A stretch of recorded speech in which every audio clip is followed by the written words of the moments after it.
Guys, good afternoon sa inyong lahat and hallelujah! Welcome back to my channel, Rerogs, R-I-E-R-O-G-S, Rerogs by Ria Palma Rogas at your service po.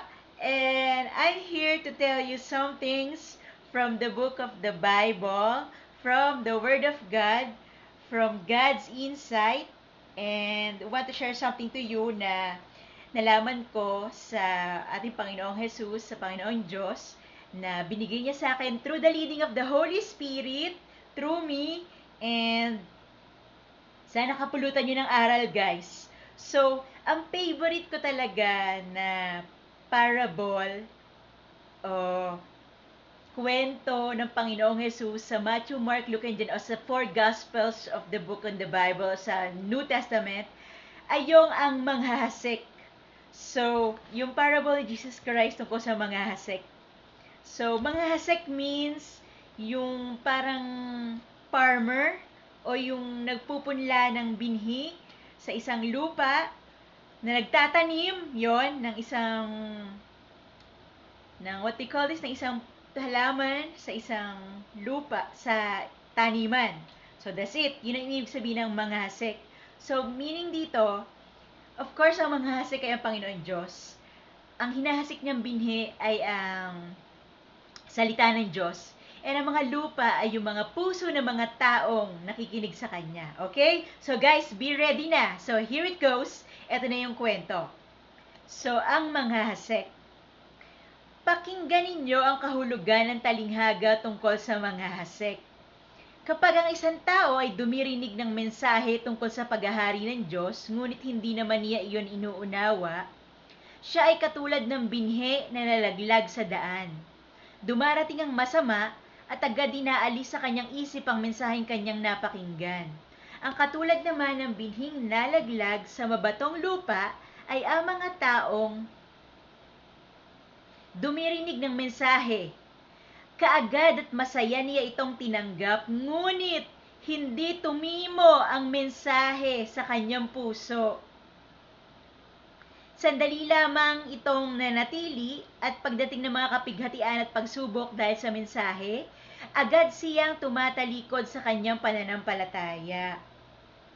Ang binhi namang nahulog sa may damuhang matinik na halaman ay naglalarawan ng mga taong dumirinig ng mensahe, ngunit dahil sa pagkabalisa sa maraming mga bagay at pagkahumaling sa kayamanan, ang mensahe ay nawalan na ng puwang sa kanilang mga puso at ito ay hindi nagkaroon ng bunga sa mga taong iyon. So, at ang katulad naman ng mga binhing napahasik sa matabang lupa ay ang mga taong dumirinig at umuunawang mabuti sa mensahe, kaya't ito ay namumunga ng sagana. May tag-100, may taga-60 at may tig-30. Hallelujah! Woo! Jackpot! So, ang mga taong ito ay pinaghaharian ng Diyos sa kanilang mga buhay. So, that means, dapat ganun tayo. Tayo yung matabang lupa. Okay? Yun yung tamang puso na nakikinig na salita ng Diyos mula sa ating Panginoong Diyos. Okay? And nalaman natin na yun nga,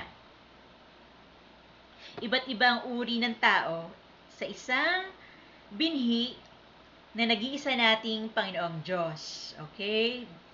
Sa pamamagitan ng Word of God, ang binhi.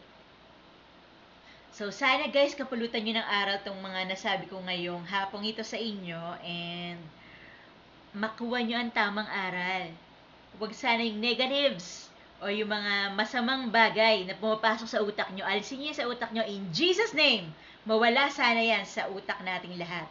And sana, lagi nating isipin na si God, lagi tayong sinasamahan. And nasa atin ang Holy Spirit para lagi tayong gabayan at ilid at pangunahan ang ating buhay sa araw-araw na ginawa ng Diyos sa mundong ito. Okay, guys? So, that's it for now. This is Mami Yang, wishing you the best in life. Mwah, mwah, mwah.